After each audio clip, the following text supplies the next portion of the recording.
constant, never-ending improvement. And I think the biggest thing I learned from Jack Canfield was take 100% responsibility for where you are because in your life. And the other thing I love is I never say try. And if I ever say the word try, I take it back. You don't like I don't like try. the word try, but I also don't like the word I have to. I make myself go back and say, I choose not to do that, or I choose to, or something to that effect, but never that I have to. So, because really we're always making decisions. We're always making, choices. Really, it's our choices. How did you get into Tony Robbins? Or I remember years ago in college, actually your age, in my 20s, probably watching one. If he had it on, when people weren't watching the internet, they were watching TV and infomercials, they were called. Do you know what those are? I did.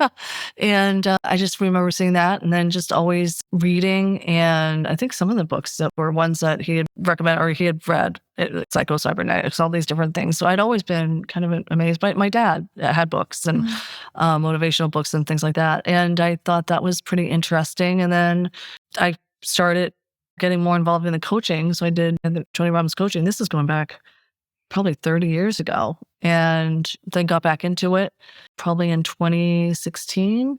Dad actually got me, he said, yeah, if you want to go, let's go. And so I went with my friend Heather to our first event, live event, rather than the tapes and CDs and things like that. So that was really interesting. And then Dad and I went, and then I think the rest is history. Then we had you go. I thought they were really great experiences. Now there's so many people. But 10 years ago, there were a lot of people. But now I think, and especially I think COVID changed things. So I don't know. I haven't been to an event in a while. And got you into meeting other people and other different programs. We've invested a lot in personal and business development.